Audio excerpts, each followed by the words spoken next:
Hello, everyone. Today is June 24, 2024. I'm coming to share with you guys the latest message that God has for me. This is actually a very tough message, and I've been struggling to deliver it for quite a while. Um, Let me start by saying that God wanted me to share a testimony with you guys. He's been having me do a routine where I can work out and get back into shape because as many of you know already that follow my channel, I was letting you guys know that God wants us to exercise. And also, especially for me, I was struggling a lot with my heart and also with iron deficiency. And so I've been going through this regime with him, and literally he's been telling me how to do it to get back into shape because it was so dangerous that I could actually injure myself or have like a heart attack if I did it the wrong way. And so I was doing the treadmill, and it's been quite a while that he has had me only doing 15 minutes of the treadmill. And I was growing wary about that because I want to lose weight. And he has forbidden me from doing any types of diets or fasting because of how bad my iron deficiency has become. He's trying to help me fix it. And also, my metabolism, it has to get normalized because I've been fasting for so many years, since 1998 to be exact, and this is my first time that God has stopped me from fasting other than the year that I was pregnant. And as a result, I've realized that my metabolism got a little bit out of order. And so for the first time, I've been eating without ever fasting, which is very, very incredibly weird for me now. I mean, I was so used to always breaking my routine with food and fasting and doing really extreme fast, actually. And so I started to gain weight. And I was like telling the Lord, I need to do more of the exercise that is like cardio so I can lose weight faster because I don't want to gain weight. And He forbid me to do that. And He also forbid me to do any more time than 15 minutes. So the other day, I was sharing this with my husband. I was in the treadmill and I clearly heard him tell me 15 minutes of the treadmill and then get out. And I was telling him, no, I'm gonna do 25 because I was tired of how slow the progress has been and I don't see me losing weight. As a matter of fact, I've been gaining weight. And I hear him again, 15 minutes of the treadmill and then you stop. And I kept on telling him no. And as I'm doing the treadmill, I kept on telling him no. And when I got to 15 minutes, I was intending to continue because, yes, forgive me, but I sometimes get rebellious as well. And I was being very stubborn. I just didn't want to, obey in this area. And I kid you not, the treadmill stopped and it did not let me do any more than 15 minutes. And I got so scared. I asked God to forgive me. I repented and I just, went on to do the other workout that He tells me on how to do it. My husband, when he heard that this is the way God speaks to me, he's like, is this really the way God speaks to you? And he's like shocked because he doesn't hear the Lord the way I do. And I said, yes, I have other stories. I remember one time my son, when he was very, very young in elementary, I had left to go to my church to pray during the daytime, and he was there with my cousin and her son and the friends that they always had in the house. But he was in the room and he was having a very hard time pulling down his pants because the zipper broke and he had to go to the bathroom. And at that moment, he freaked out when he saw that he wasn't able to pull it down, the pants. And so he started to pray to God to bring me back home. And then I was in my prayer time with the Lord. I'm speaking a little low because my son is sleeping in the other side of the house. So I don't want to wake him up.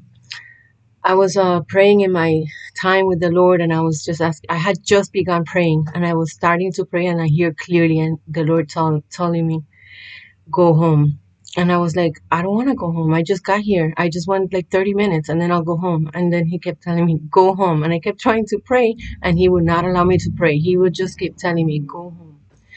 And when I got home, my son is in tears and he had peed in himself because he couldn't get the pants out. And he's like, Mom, I was praying to God so hard that He brings you home because I'm so embarrassed. I can't pull the pants down.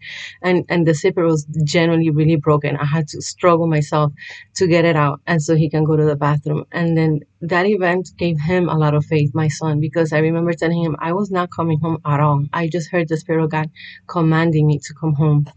And I have so many stories like that, you guys. And the Lord wants me to share this because in prayer, He was telling me that people need to understand that I am real. and he's personal with all of us, and he wants to speak this way to everyone. He speaks like this as well with my son in many ways, and my son and me both, we're far from super perfect or holy or any of that. Especially my son, he has a lot of strongholds, but there's a lot of things that he has not partaken that has defiled him in a manner that is like blocking the voice of God. And so God, yes, he wanted me to share this with you guys because you guys need to learn how to hear his voice in this manner so that you can be okay when the war begins and when all the regulations and the martial law and everything starts to happen. And one of the things he wanted me to share is the same thing as I was telling my husband. A lot of times we don't hear his voice because when we do hear his voice, we don't obey. Or when we hear somebody that he brings to us to speak to us in behalf of God, we don't receive it as it's from God.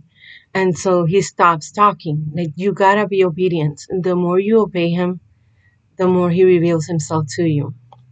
And yes, there's a lot of things that he's gonna tell you to do that you're not gonna want, like how it happened with me. And thankfully, he has mercy and forgave me. And like, I shouldn't do that. I shouldn't resist these commandments. But I generally was just so tired of waiting. And I ventured on thinking maybe that's just my head and it's not God.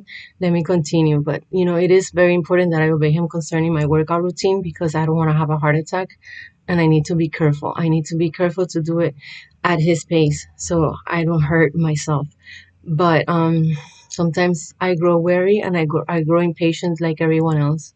But I have obeyed him in many areas that many people don't dare to do. And this is why I know he also speaks to me a lot. And I'm not saying this to boast because I'm not going to boast about this. This is all the glory goes to God. But it is very painful sometimes. Like, for example, when I first started my YouTube channel, after a few years, he let me disconnect completely and told me to delete it. And he actually gave me a full break for a whole year. The whole year of 2020, I did not come out in YouTube at all. And I deleted my channel, so I was completely disconnected. In my head, I thought that was it. I was never going to come back to YouTube because for me, YouTube is a very, very hard job and I don't get paid for it. I did get some donations a while ago, a long time ago, but truly, the majority of my time in YouTube, I don't get paid for it at all. I don't get paid from YouTube and I don't get donations a lot from people. Once in a while, people still send me something, but it's very few people, you guys. And it's not like a normal, steady financial job that I can do to sustain myself at all. I literally feel like I work for free, but I know that God rewards me. However, my whole point is that after the year 2020 was over, he asked me to come back into YouTube. And I did not want to at all. But I cried for a whole hour and I obeyed and I did it. And so there are times that he's going to speak to you so that you do something that you wish you would not have heard him tell you. But if you obey him, the more clear his voice will get. Also, fasting does help a lot, you guys, but be careful with the way you do it, especially if you're over 40. You need to know that, yeah, you gotta fast so that you can break the flesh and you can break the voice of our flesh because our flesh does speak to us, but also do it in a moderate manner so you don't hurt yourselves. Because if you fast too extreme and out of, the order of God, you can also hurt yourself. And so I have a very tough message today that I'm going to have to share with you guys. And don't like to do this, but I have to be obedient. And I'm going to start with the verse of Isaiah chapter 3, verse 12. And it says, "As for my people, children are their oppressors, and women rule over them. O my people, they which lead thee cause thee to err, and destroy the way of thy paths." And I want to emphasize on that last verse that says, "Women rule over them." We as women, and I'm a woman myself, we were not meant to be the head of the nation. We were not meant to be the head of the house, and we were not meant to be the head of any churches. That's unbiblical. And with all humility, I say this not because we women are less smart than guys, because it's been confirmed completely that we can be as equally as smart as all the men out there, but they are the one that got appointed to have the headship. That's just how it is. It's written in the book of Genesis when he spoke to Adam and when he spoke to Eve, and he told Eve that the man will rule over her and that she will try to control him, but she won't be able to. And that is the divine order of God. And it's for a reason, you guys, and I'm going to go in details about this. And I know it's going to offend some people out there, but God has commanded me to do this and I have to be obedient. I'm going to read to you in Matthew 11:6, where it says, "And blessed is he whosoever shall not be offended in me." The truth is offensive, you guys, but we need to learn to receive it so that we can have a fellowship with the Lord and hear his voice and have his mercy and blessing when the chaos begins. I'm going to continue reading in the book of Isaiah, chapter 3, verses 1 through 5. "For behold, the Lord of hosts, doth take away from Jerusalem and from Judah the stay and the staff, the whole stay of bread, and the whole stay of water, the mighty man and the man of war." And do you know that our military is extremely in a shortage of people to serve in it, to the point that they are trying to allow all these immigrants become soldiers in our military because they need bodies. And of course, like, what can go wrong, right? That's not a good thing ever. There are people that don't care for America and that probably will do the total opposite of what we need as soldiers from this military of ours. So let me just continue. "And the man of war, the judge of the prophet, the judge and the prophet, and the prudent and the ancient, the captain of 50, and the honorable man, and the counselor, and the cunning artificer, and the eloquent orator." So again, God is saying here he's going to take away all of these people that we need. And they are all men, very strong men. And that's why they are the head. Because in the physical, literally, that's a part that they are superior to women in general. They are stronger and physically able to protect better than women are. "I will give children to be their princes, and babes shall rule over them. And the people shall be oppressed, every one by another, and every one by his neighbor. The child shall behave himself proudly against the ancient, and the base against the honorable." So, how how the honorable man was taken away? I'm going to read to you something here, you guys. In Galatians 5, chapter 19 through 21, it says, "Now the works of the flesh are manifest, which are these: adultery, fornication, uncleanness, lasciviousness, idolatry,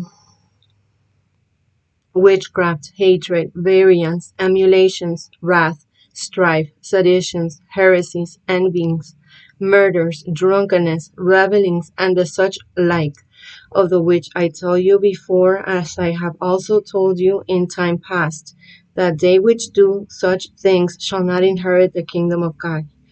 So almost everything that our men watch on TV or on their phone is sexual perversion and every single work of the flesh that we just read here in Galatians. Since they were babies for a few decades now, they have been exposed over and over to the lust and sexual perversion that there is able to be seen of every kind. Disney has been exposed for putting all these kinds of subliminal messages in their cartoons, movies, and TV shows. And as the days keep passing by, their content is only increasing in wicked and blatantly evil. This has destroyed our honorable men. Men were appointed by God to be the head of the nation, the head of the church, and the head of the home. But with much propaganda from the media, the public schools, and even the Christian schools nowadays, and church, they have slowly washed away this fact and very slickly not just ignored altogether that they are the head, but they are also trying currently to eradicate that idea altogether. I recently received a prophetic dream where I was telling someone that women no longer wish to care for their children. I was saying that the movie Barbie was officially now our reality. I was also saying how God had appointed me to stay in several homes to care for the very young children that were being grossly neglected by their single working mothers. In the dream, as I said, that last part, I broke down into tears and felt much sadness because I myself did not want to do that. But that was the path that God wanted me to take.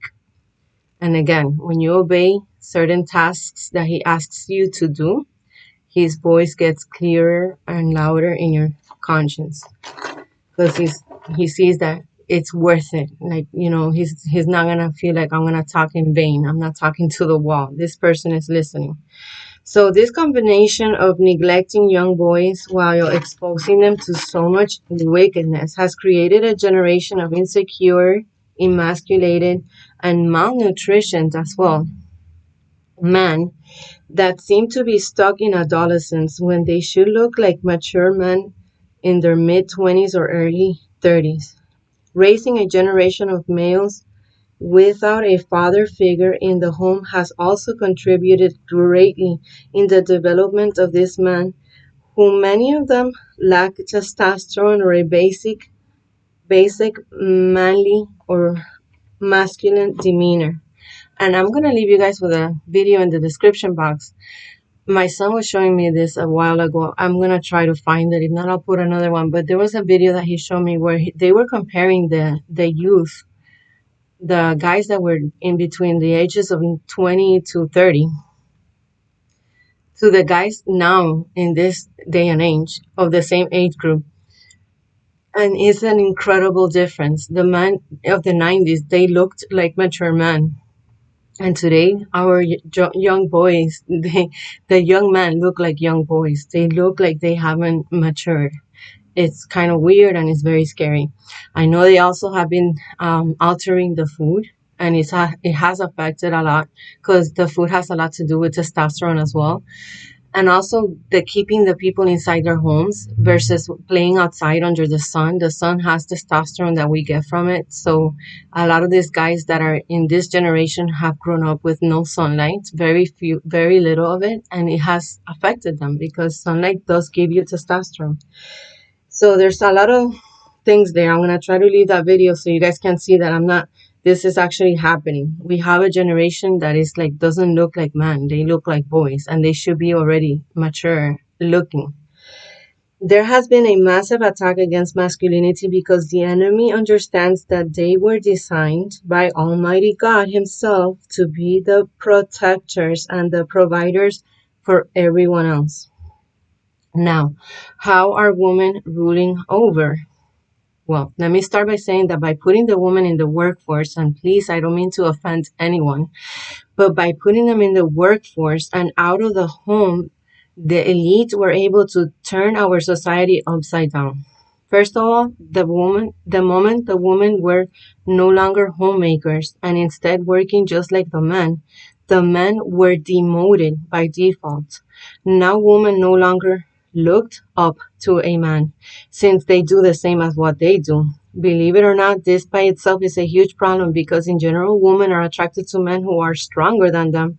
But in this design, it takes away that element. It is becoming harder and harder for women to fall in love with men. They also don't really need them. So in essence, the romance is a lot weakened.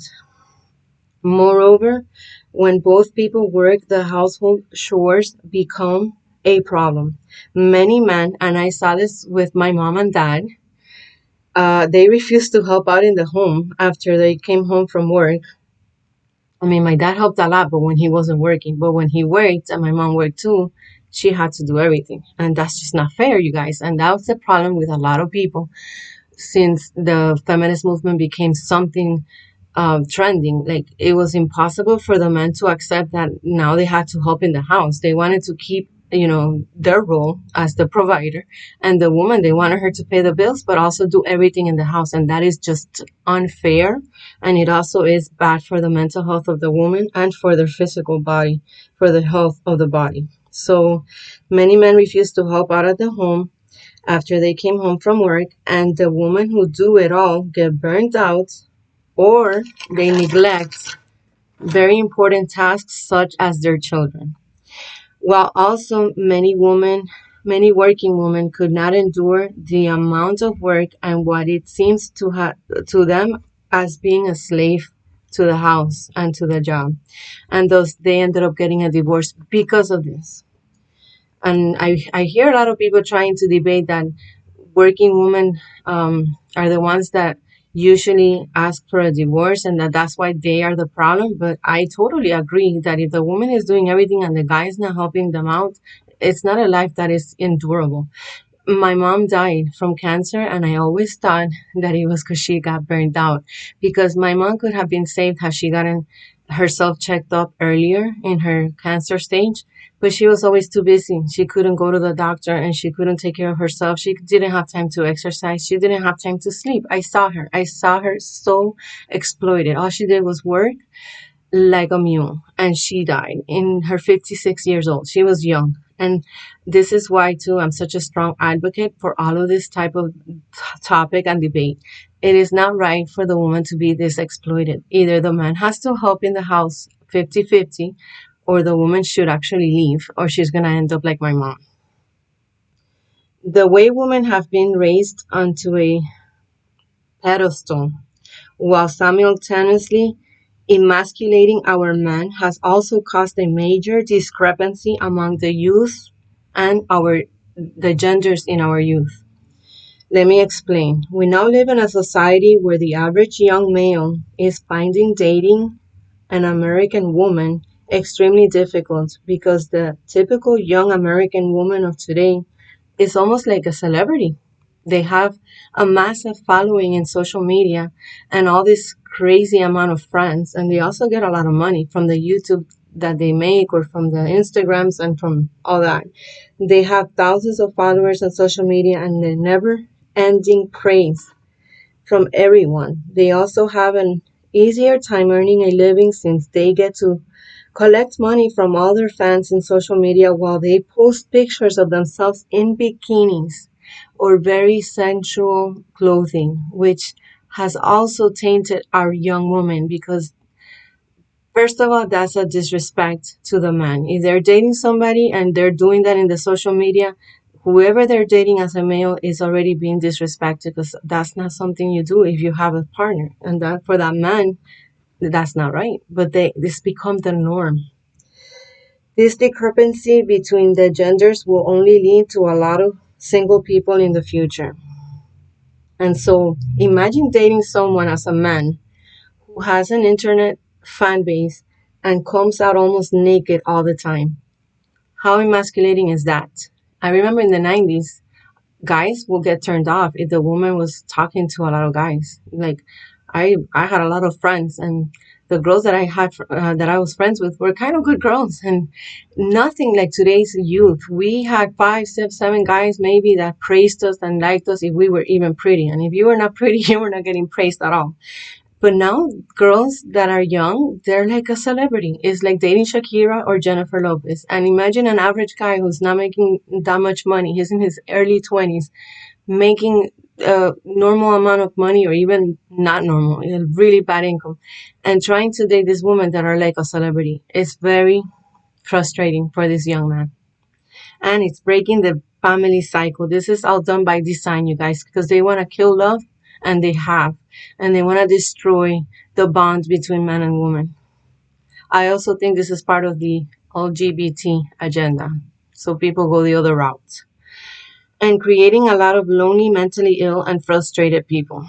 And I'm going to leave you guys with a link about how Gen Z young women are leaving God and the church by the millions. And it's because they have been brainwashed with this whole feminist movement and they refuse the traditional roles that God has instilled in the Bible.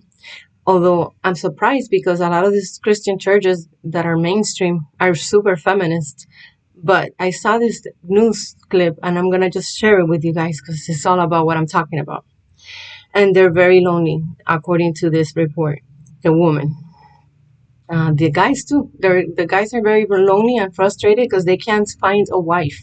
Everybody that they're trying to date has too many body counts, and they don't have the respect that a man deserves when he's dating a woman. The guy wants to have somebody who is exclusive and who is, loyal and faithful, and is not talking to a bunch of different guys, and guys are not drooling over them because of what they're looking at in the internet with their pictures. So this is a big problem, and it's an epidemic in America. The young men are actually having to leave America to find themselves a wife. The average young woman in America is sleeping with many partners, causing the average male not being able to find a wife or having to submit to a relationship where the woman has all the leverage since she has more options to get man and money than the average male.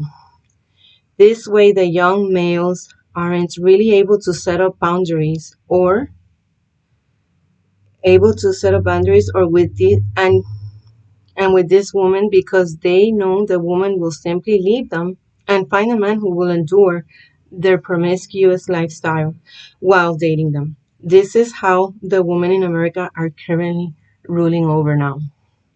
Literally, the predicting programming movie of Barbie has become a reality, you guys. It's no longer in a future. This is happening right now. We live in a society where men no longer are respected and where love and true love and romance has been killed and is dead. And I've heard it already from many young men who are good looking, very productive, and have a lot for themselves that feel like they can't find love. And my son was showing me songs that are like trending in the radio, talking, all these guys singing, they can't find love. They can find sex and they can get a wild night, but they can't find love. Literally, we're living in the end times where it says the love will grow cold. Now, how are the children our oppressors? The percentage of teachers choosing early retirement or a career change has gone up by 55% in the last 30 years. Up to 30% of new teachers are quitting their job because within 5 years of teaching. 13% of the teachers reported quitting their job due to not getting paid as much as they should have been paid. But notice 13% is a very low percentage of the reason why they're leaving. It's not the money, it's other stuff.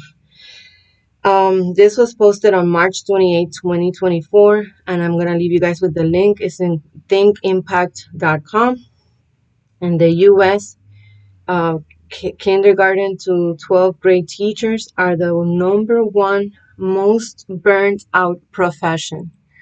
And let me say right here, I remember when I was in high school, I saw a lot of teachers and I met a lot of teachers, and there were so many of them that absolutely loved teaching. And I remember too watching a show that my husband loves. It's called Highway to Heaven, and it's a show that was from the 70s, I think, or the 80s maybe. And there was an episode about a teacher who was too old to continue working and they wanted to retire him. And there was a whole protest from the entire school and the teacher itself because he didn't want to quit. He wanted to continue teaching because he loved it so much.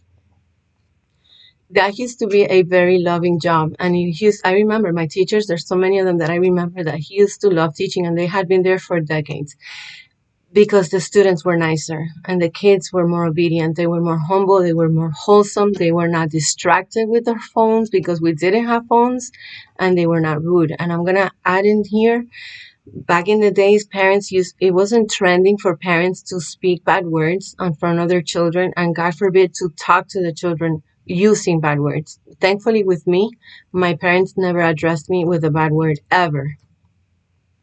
And I remember a few friends of mine that their parents also were people that you would listen to and you would never hear a bad word come out of their mouth. Unfortunately, after Gen X became parents, I saw it everywhere. They were always the parents speaking bad words in front of the children and addressing the children with what bad words. And this has defiled the kids so much and made them so much more hardened and rebellious. And that's just a little drop in the bucket between that and the neglect and the social media and everything that Hollywood has done and the music industry, what has become of it. Because before, too, if you listen to the songs that we were listening when we were young, they were a lot more romantic. Some of them were not, but in general, there was a lot of romantic songs out there and there were a lot of loving lyrics. Now it's almost everything about cheating, sex, wanting, to have fun and to retaliate. Very little things out there are concerning romance and love and loyalty. All that stuff is gone. And that has hardened the hearts too of the people. And so this is the message that God has had me come up here today and share with you guys. And I was asking him, Lord, what's the point? I've already gone through this so many times in so many different ways. I wrote my book and it's all in there too. And I'm like, people just don't care, I think, in my head. And he's telling me, no, there are people who do care and they need to care. If they don't care, they need to care because God wants you guys to open your eyes to see how we have been deceived, how we have been turned against each other, how society is collapsing because we chose to follow along with what the elite was doing because of greed, because we wanted money, and because we didn't like the traditional role because it was too humbling, especially us women. The guys, you have responsibility in it too, because a lot of you guys did oppress the woman that did stay home, and that's not fair. So you took for granted as well that a woman, what they do in their home is actually very precious and super important and super valuable, even though to the naked eye it doesn't seem that way. And I was in prayer asking God, like, I don't want to do this no more. I don't want to come out here and say these things because I feel like I'm talking to a wall, first of all. I don't get too much feedback on this. And I do get people actually leaving my channel. Instead of growing my channel, it gets less and less. I mean, I'm not here for the views. I'm not here for money, like I said in the beginning, but it does get tiring. I feel like I'm working in vain. And the Lord is telling me, no, that I'm not working in vain and that His people need to repent and need to open your eyes and to see the design of God for the family and for society and how the church itself is responsible for not upholding those standards. And if you go to the book of Acts, where it speaks about the design of the church, the apostles were very humble. None of them were rich. They did not have mansions or jets. And they received tithes as offerings. And that's how they lived with the tithes of the people. But they did not hoard up that money. They would redistribute the money amongst everyone in their congregation. And the Bible clearly states there was no one with any lack.